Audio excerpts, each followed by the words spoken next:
अक्टूबर के महीने की हम चर्चा कर रहे हैं इस वीडियो में और मीन लगन वालों के लिए देखेंगे कि कैसा ये मंथ आपके लिए रहेगा। यहाँ पर अपना ये चार्ट आप लगन चार्ट देख पा रहे हैं स्क्रीन पर और कुछ इसी तरीके से आपको ग्रहों की प्लेसमेंट दिखेगी जब भी आप अपना गोचर अप्लाई करेंगे अपने लगन के हिसाब से। सबसे पहले हम यहाँ गोचरीय स्थितियों पर विचार कर लेते हैं, उसके बाद देखेंगे कि वास्तव में यह जो आपको प्लेसमेंट नजर आ रही है इनका कैसा प्रभाव आपको इस मंथ में देखने को मिल सकता है। सबसे पहले अगर हम गोचरीय स्थितियों में देखें तो सूर्य के बारे में बात करेंगे। सूर्य 17 अक्टूबर तक कन्या राशि में रहने वाले हैं और इसके बाद इनका गोचर तुला राशि में होगा। बुध का गोचर 3 अक्टूबर से तुला राशि में स्टार्ट होगा और 24 अक्टूबर से फिर ये वृश्चिक राशि में प्रवेश कर जाएंगे। इसके अलावा देखा जाए तो 9 अक्टूबर से शुक्र जो है वो कन्या राशि में प्रवेश करेंगे और पूरे महीने लगभग इसी कन्या राशि में बने रहेंगे जहां ये नीच की स्थिति में आ जाएंगे।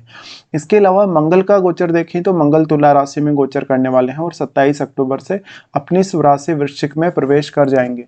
बृहस्पति 18 अक्टूबर से अपना राशि परिवर्तन कर रहे हैं और कुछ समय के लिए कर्क राशि में प्रवेश करेंगे। अभी 18 अक्टूबर से पहले इनका गोचर मिथुन में ही रहेगा। शनि फिलहाल मीन राशि में वक्री हैं और 28 नवंबर तक इनका वक्री काल है। अभी चंद्रमा देखें तो 1 अक्टूबर को आपको मकर राशि में देखने को मिलेंगे, वहीं राहु का गोचर अभी कुंभ में रहेगा और केतु सिंह राशि में रहेंगे। तो ये गोचरीय स्थितियां हैं। इसके बाद अब हम देखेंगे वास्तव में ये जो गोचर है किस प्रकार का प्रभाव आपको दे सकता है इस मंथ में। सबसे पहले यहाँ लग्नेश से स्टार्ट करेंगे। लग्नेश आपके गुरु बनते हैं और लग्नेश आपके चार्ट में जो बृहस्पति हैं वो 10th लॉर्ड भी हैं। लगभग अगर इनकी स्थिति को देखा जाए 18 अक्टूबर से पहले तक की जो स्थिति है वो इनकी 4th हाउस में है। ऐसे में अपने कैरियर को लेकर आपको कोई भी अहम फैसला लेना हो तो आप वो विचार कर सकते हैं। यहाँ पर अपने घरेलू जीवन पर भी अगर आपको फोकस करना हो तो इस समय आप ज़्यादा से ज़्यादा ध्यान दे सकते हैं। बृहस्पति का 4th हाउस में आना ये बताता है कि आपने कहीं ना कहीं अपने घरेलू जीवन के साथ साथ अपने कैरियर को बहुत अच्छे से बैलेंस में किया हो। साथ में आपने कोई प्रॉपर्टी वगैरह की डील की है, घर वगैरह खरीदा है कहीं, या अभी खरीदने का सोच रहे हैं तो अभी भी आप वो अपना काम कंप्लीट कर सकते हैं। बृहस्पति यहाँ पर आपके कैरियर में बहुत मेजर रोल निभाने वाले क्योंकि ये पूर्ण दृष्टि से अपने घर को देख रहे हैं यहाँ पर। तो 10th हाउस में बैठे हुए ग्रह का रोल भी बहुत इंपॉर्टेंट है। तो आप अपने जन्म के समय का कोई भी ग्रह अगर 10th में उसको जरूर देखिएगा। साथ में आपके 4th हाउस में अगर कोई भी ग्रह है तो उसका भी काफी इंपॉर्टेंट रोल रहेगा। बृहस्पति का यहाँ पर जो दृष्टि है वो आपके अष्टम पर भी है। ऐसे अष्टम से भी आपको गेन होने की संभावना बढ़ जाती है। विशेष तौर पे ये जो गेन होगा वो आपको धन संपत्ति के मामले में या फिर ज्ञान के मामले में होगा। बृहस्पति का दृष्टि फिर आपके 12वें भाव पे रहेगा। 12वें भाव पे बृहस्पति का दृष्टि का पड़ना उन लोगों के लिए बहुत ज्यादा अच्छा है जो फॉरेन सेटलमेंट के लिए फिलहाल प्लान कर रहे हैं। मान लो अगर आपका मीन लगन है और आप अभी भी फॉरेन सेटल नहीं हुए पूरे तरीके से, आपको अभी भी कुछ ना कुछ डॉक्यूमेंटेशन बाकी है, तो इस समय आप प्लान कर सकते हैं। लगभग 18 अक्टूबर का फिर भी आपको यहाँ समय मिल रहा है। ऐसा बृहस्पति घर परिवार के लिए या इवन आपकी माता जी के लिए आपसे कुछ खर्चे करवाएगा, कुछ ऐसी जिम्मेदारियां जिनको आपको पूर्ण करना रहेगा। ऐसे में विवेक और बुद्धिमत्ता से आप सारा का सारा ये काम करेंगे। बृहस्पति अगर आपके चार्ट में वक्री स्थिति में बैठे हैं, अगर जन्म के समय के भले ही किसी भी भाव में बैठे हो, तो ऐसे में आपका एफर्ट बहुत ज्यादा यहाँ बढ़ जाएगा। फिर बृहस्पति अपना राशि परिवर्तन करेंगे 18 तारीख से। 18 के बाद ये आपके पंचम में चले जाएंगे। पंचम का बृहस्पति आपके संतान पक्ष के लिए बेहद अच्छा रहेगा। साथ में अगर आपको इस समय संतान की प्राप्ति होती है तो संतान आपके लिए बहुत एक्सट्रीमली लकी रहेगी। बृहस्पति का पंचम में आना ये दिखाता है कि आप अपने निर्णयों को लेके थोड़े और ज्यादा अलर्ट होंगे। आपने जो जो पीछे कुछ गलतियां की हैं अपने निर्णयों में उनको आप सुधारेंगे। साथ में दूसरे लोगों के साथ डीलिंग में बहुत अच्छा होगा। बृहस्पति यहाँ क्योंकि आपके 11वें घर पर अपना एस्पेक्ट डालेंगे तो ऐसे में नेटवर्क बढ़ेगा। अगर आप कोई बिजनेस वगैरह कर रहे हैं तो बिजनेस में विस्तार होगा, साथ ही आपकी रेपुटेशन भी बढ़ेगी।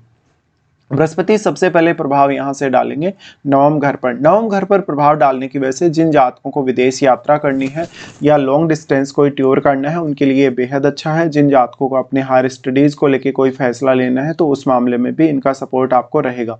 अब देखिए नवम भाव के स्वामी मंगल हैं तो मंगल की स्थिति आप अपने चार्ट में जरूर देखिए। साथ में क्या नवम भाव में आपके चार्ट में कोई प्लैनेट है या नहीं। जो भी ग्रह आपके नवम भाव में स्थित होगा उसका प्रभाव भी आपको देखना होगा। बृहस्पति फिर क्योंकि 11th पे दृष्टि डाल रहे हैं तो अर्निंग्स के लिए ऐसा बृहस्पति का गोचर बेहद अच्छा है क्योंकि ये अर्निंग्स के काफी सारे आइडियाज या नए मौके आपको दे सकते हैं। इसके साथ साथ फिर लगन पर इनका एस्पेक्ट रहेगा। लगन में अभी शनि वक्री होकर गोचर कर रहे हैं तो यहाँ भी इतना ज्यादा तकलीफ नहीं होगा, बट आप कहीं न कहीं खुद को बहुत ज़्यादा प्रायोरिटी देंगे, बृहस्पति का लगन पर दृष्टि है तो, और खुद को बहुत ज़्यादा सही, बुद्धिमान और बहुत ज़्यादा विवेकशील मानेंगे। तो ऐसा बृहस्पति आपका कॉन्फिडेंस बढ़ाएगा, दूसरों की नज़र में आपको काफ़ी अच्छा बनाएगा, काफ़ी पॉजिटिव छवि आपकी बनाएगा, और ये अर्निंग्स के लिए मेनली बहुत अच्छा है। तो जो भी लोग किसी भी तरीके से शेयर मार्केट वगैरह से अर्न करना चाहते हैं, या किसी भी अन्य तरीके से, जैसे कोई भी ऐसा कार्य जहाँ पर आप लॉटरी या ऐसी चीज़ों की तरफ आकर्षित हो रहे हैं, तो ऐसे में बृहस्पति का बहुत बड़ा यहाँ योगदान रहेगा। इसके अलावा अपने पंचम भाव में बैठे हुए ग्रह को देखिए, तो पंचम भाव में जो बैठा हुआ ग्रह होगा वो, क्योंकि उसका युति बन जाएगा बृहस्पति के साथ, जब भी अभी बृहस्पति आएंगे पंचम में, तो बृहस्पति के जो दोनों ही ट्रांजिट हैं आपके लिए वो बेहद अच्छे हैं। फिर हम बात करेंगे मंगल के बारे में। मंगल दूसरे घर के स्वामी और आपके चार्ट में नवम घर के स्वामी बनते हैं। इनका गोचर अभी अष्टम में है, और अष्टम में इनका युति बुध के साथ भी है, तो ये अपने इन-लॉज के साथ आपके लिए बहुत ज़्यादा प्रॉब्लम्स लाएंगे। यहाँ पर रिश्तों को लेकर भी काफ़ी उतार चढ़ाव देखने को मिल सकता है। हालांकि ये गेन के लिए अच्छा है, गेन के लिए अच्छा है, साथ साथ में इस हाउस को एक्सप्लोर करने के लिए बहुत ज़्यादा अच्छा है। मंगल यहाँ काफ़ी ज़्यादा एग्रेसिव स्थिति ला रहे हैं, तो आपको थोड़ा सा सेहत का भी ध्यान रखना होगा। और अगर आपका लग्नेश मजबूत स्थिति में नहीं है, या अष्टम में पहले से कोई ऐसा प्लैनेट बैठा है जैसे केतु जैसा प्लैनेट, तो आपको और भी ज़्यादा सावधानी रखनी होगी। यहाँ पे जो मंगल है, मंगल का आना धन संपत्ति के मामले में अच्छा होगा, रिश्तों के मामले में ये उतना अच्छा नहीं होगा। यहाँ पर ये अब क्योंकि नवम भाव के स्वामी होकर मंगल आ रहे हैं अष्टम में, तो कहीं ना कहीं भाग्य के लिए आपको थोड़ी ज़्यादा मेहनत करनी होगी इस समय में।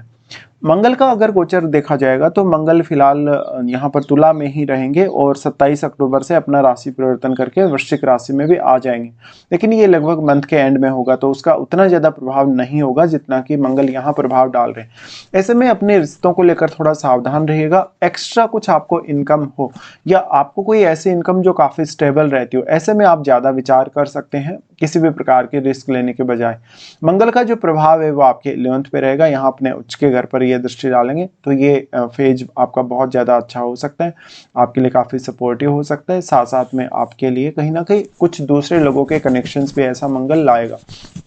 तो ऐसा मंगल ज़्यादातर केस में तो आपके लिए फेवरेबल ही है, पर रिश्तों को लेके यहाँ पर ज़्यादातर दिक्कतें आएंगी। मंगल का प्रभाव अपने भाव पर रहेगा, अपने भाव को हमेशा मंगल प्रोटेक्ट करता है, और क्योंकि मंगल सेनापति है, तो यहाँ अष्टम भाव में किसी अन्य ग्रह का प्रभाव है, उस हिसाब से मंगल के कुछ रिजल्ट यहाँ चेंज भी हो सकते हैं। अब क्योंकि मंगल अपने घर पे दृष्टि डाल रहे हैं, तो फैमिली के साथ आपके रिलेशंस को लेके, आपके खान पान को लेके, रूटीन वगैरह को लेके, इन सब को लेके आप थोड़ा ज़्यादा फोकस करेंगे। इसके बाद क्योंकि थर्ड हाउस पे इनका एस्पेक्ट है, तो थर्ड हाउस पे मंगल का एस्पेक्ट का पड़ना बहुत अच्छा है, क्योंकि ये आपकी मदद करेंगे हार्ड वर्क वगैरह करने में या ट्रेवल वगैरह करने में। फिर मंगल आ रहे हैं अपने घर में, यानी आपके नवम भाव में। नवम भाव का जो मंगल होगा वो हायर स्टडीज के लिए बहुत ही ज़्यादा अच्छा होगा, सडनली कोई लंबा टूर फैमिली के साथ दे सकता है। तो मंगल का कहीं ना कहीं आपके नवम भाव में आना ज़्यादा बेहतर है या ज़्यादा अच्छा है। अगर आपको विदेश यात्रा करनी है या कोई भी लॉन्ग डिस्टेंस जर्नी पे जाना है, तो इस समय आप विचार कर सकते हैं। उसके बाद हम देखेंगे शुक्र को। शुक्र आपके चार्ट में तीसरे घर के स्वामी और 8वें घर के स्वामी हैं। सप्तम में अभी नीच के होकर अभी गोचर कर रहे हैं।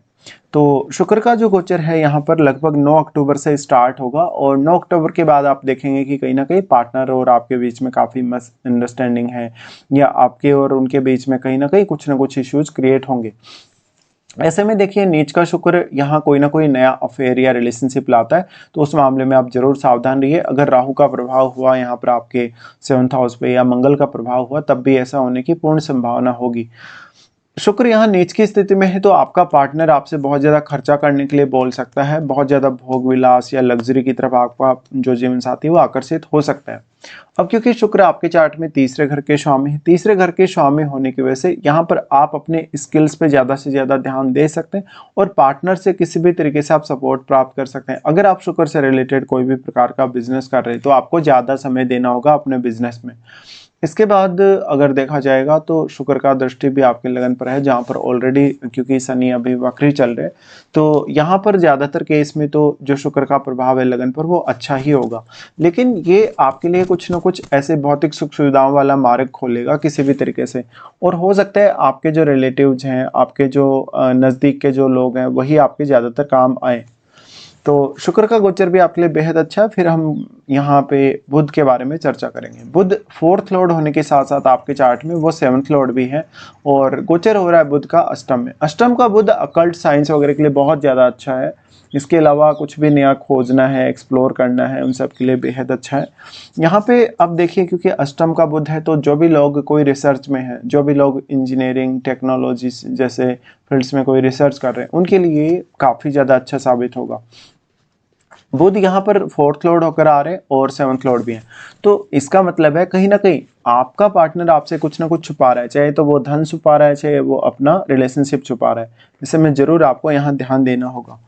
बुध का ये जो गोचर है, क्योंकि बुध 4th लॉर्ड और 7th लॉर्ड होकर यहाँ आ रहे हैं, तो जिन जातकों का भी बिजनेस है जो अष्टम भाव से अगर डायरेक्टली इनडायरेक्टली लिंक्ड है, तो वो यहाँ पर ज़्यादा अलर्ट हो सकते हैं, क्योंकि आप कहीं ना कहीं दूसरे ऐसे काम ट्राई करेंगे यहाँ पर इनके होते जिनसे आपको नुकसान होने की संभावना काफ़ी बढ़ जाएगी। तो यहाँ पर काफ़ी बुद्धिमानी से और विचार करके ही आपको फैसले लेने होंगे। इसके बाद हम यहाँ से देखते हैं चंद्रमा को। चंद्रमा जो कि 5th लॉर्ड है और चंद्रमा का गोचर होगा आपके 11th में। यहाँ पर सडनली कोई ना कोई अर्निंग्स का मौका आपके हाथ लग सकता है। यहाँ पर कोई ऐसी पॉसिबिलिटी बन सकती है जहाँ पर आप कुछ बहुत ज़्यादा एक्सपेक्ट कर रहे हैं अपने आप से या खुद दूसरे लोगों से, नेटवर्क वालों से, लेकिन वैसा का वैसा आपका एक्सपेक्टेशन पूरा नहीं होगा। लगभग 2 दिन के लिए चंद्रमा की ये स्थिति बनेगी, तो सडन गेन देने के मामले में अच्छा है। चंद्रमा फिर 12वें घर में जा रहे हैं। 12वें घर में क्योंकि राहु के साथ इनका युति बन जाएगा, ये थोड़ा सा स्ट्रेसफुल रहेगा आपके लिए। यहाँ पर अगर आप विदेश यात्रा कर रहे हैं, विदेश में सेटलमेंट के लिए विचार कर रहे हैं, तभी आपके लिए सबसे ज़्यादा अच्छा है। तो कुल मिलाकर अगर देखा जाए तो ये स्थिति में आपको काफ़ी अलर्ट रहना होगा। और चंद्रमा जो होगा 12वें घर में, तो आपके मन में काफ़ी भय रहेगा, काफ़ी ज़्यादा दिक्कतें रहेंगी और यहाँ पर आपका नाइट का जो रूटीन है वो काफ़ी डिस्टर्ब्ड रह सकता है। उसके बाद चंद्रमा आ रहे हैं लगन में। लगन में इनका जो गोचर होगा लगभग 6-7 तारीख के आसपास होगा। इस समय आपका हार्डवर्क बढ़ जाएगा, मेहनत बढ़ जाएगी और पंचम भाव के, क्योंकि चंद्रमा स्वामी है, तो पंचम भाव को लेकर ज़्यादा अलर्ट आपको होना पड़ेगा। तो चंद्रमा का जो ट्रांजिट है, मेनली जो चंद्रमा की गोचरीय स्थिति चल रही है, ये पंचम में आने के बाद आपको सबसे ज़्यादा फायदा देंगे। इसके बाद हम सूर्य को लेते हैं। सूर्य आपके छठे घर के स्वामी है और छठे घर के स्वामी होने के साथ ही सूर्य का गोचर है आपके सप्तम में। सप्तम में सूर्य 17 अक्टूबर तक ही है, उसके बाद वो आगे बढ़ जाएंगे और अष्टम में चले जाएंगे। सूर्य का ये वाला गोचर आपकी मैरिड लाइफ को डिस्टर्ब करेगा। पार्टनर के साथ किसी भी प्रकार से साझेदारी है, किसी भी तरीके से आपका व्यवहार है, उनके साथ आपका संपर्क है, ऐसे में कुछ हद तक ऐसा होगा कि ईगो प्रॉब्लम्स रहेंगी। यहाँ पर आपस में मिसअंडरस्टैंडिंग होने की भी पूरी संभावना है। सूर्य यहाँ तो ये आपके पर्सनली नेम फेम के लिए बहुत अच्छा है, कैरियर के लिए बहुत अच्छा है। अपना कोई बड़ा डिसीजन, कोई बड़ा फैसला इस समय आप अपने कैरियर को लेकर ले सकते हैं। सूर्य का यहाँ आना पार्टनर के साथ काफ़ी ज़्यादा कॉन्फ्लिक्ट्स और फाइट्स देगा। इन मामले में आपको बहुत ज़्यादा अवेयर होने की आवश्यकता है। सूर्य की ये प्लेसमेंट कहीं ना कहीं आपको काफ़ी अच्छा कॉन्फिडेंस देगी। शनि क्योंकि लगन में गोचर कर रहे हैं, तो सूर्य का प्रभाव लगन पर ही सबसे ज़्यादा है। लेकिन शनि क्योंकि वक्री है, तो वक्री होने से आपको उतना प्रॉब्लम यहाँ होगा नहीं। फिर यहाँ सूर्य अपना राशि बदल रहे हैं और वो जा रहे हैं आपके अष्टम में। अष्टम में सूर्य का जाना बेहद अच्छा होगा, लेकिन ये आपके पार्टनर की जो फैमिली है, आपके जो इन लॉज हैं, उनके साथ थोड़े बहुत विवाद ला सकता है। तो यहाँ पर जो सूर्य का ट्रांजिट है वो मोस्ट ऑफ यहाँ पर 7th हाउस में ही आपके लिए ज़्यादा बेनिफिशियल कहा जा सकता है, अगर आपका कहीं ना कहीं जो यहाँ पे किसी अन्य ग्रह का प्रभाव नहीं है। तो सूर्य यहाँ पे क्योंकि छठे घर के लॉर्ड हैं, तो हमेशा एक रिस्क बना रहेगा। आपके पार्टनर का जो योगदान है वो काफ़ी अहम हो सकता है आपकी दिनचर्या में। उसके बाद यहाँ से हम आगे बढ़ जाते हैं और शनि को देख लेते हैं। शनि आपके 11वें घर के स्वामी और 12वें घर के स्वामी है, लगन में फिलहाल गोचर कर रहे हैं। तो यहाँ पे अब क्योंकि शनि वक्री है तो आपके लिए अर्निंग्स करना आसान होगा, कमाना आसान होगा, हार्डवर्क करना आसान होगा, किसी भी काम में डिले नहीं होगा जब तक वक्री हैं। यानी लगभग इनकी जो वक्री स्थिति है वो 28 नवंबर तक की है। तो 28 नवंबर तक आपको विशेष सावधानियां रखनी होंगी। शनि यहाँ से प्रभावित कर रहे हैं तीसरे घर को। जब जब भी शनि अपनी तीसरी दृष्टि डालते हैं तीसरे घर पे, तो ये हार्डवर्क को बढ़ाने वाला ही होता है, भले ही आप में कितना भी ज़्यादा टैलेंट हो। शनि यहाँ है तो आप में बहुत ज़्यादा अनुशासन, डिसिप्लिन और डेडिकेशन लाएंगे और आपके लिए क्या सही है, क्या गलत है, कौन सा फैसला आपने सही लिया है या कौन सा फैसला आपने काफ़ी गलत लिया है, इन सब का आभास कराने के लिए ये एक अच्छी स्थिति मानी जा सकती है। शनि का प्रभाव सप्तम पर भी रहेगा और शनि का प्रभाव रहेगा 10th हाउस पर भी, इसलिए काफ़ी मेजर रोल यहाँ शनि निभाएंगे। लेकिन क्योंकि वक्री हैं, वक्री होने से उतना ज़्यादा प्रॉब्लम्स आपको होंगी नहीं। अगर मान लो आपके चार्ट में ही शनि अच्छी स्थिति में नहीं है जन्म के समय का, तो ज़रूर आपको कुछ ज़्यादा शिकायतें रह सकती हैं। तो यहाँ पे अब बेसिकली क्योंकि शनि जो है वो 12वें घर के लॉर्ड है, तो आपका 12वें घर से कोई भी कनेक्शन है 12वें घर से, यानी विदेश से या विदेशी लोगों से, जहाँ से आपको कोई ना कोई इनकम आनी है, जहाँ से कोई ना कोई आपको फाइनेंशियली सपोर्ट मिलना है, तो वो सब आप इस समय विचार कर सकते हैं। इसके बाद हम राहु केतु के बारे में कोई खास चर्चा नहीं करेंगे, आगे बढ़ जाते हैं और ये देख लेते हैं कौन कौन से आपके लिए अच्छे दिन है, कौन कौन से आपके लिए खराब दिन है कुछ।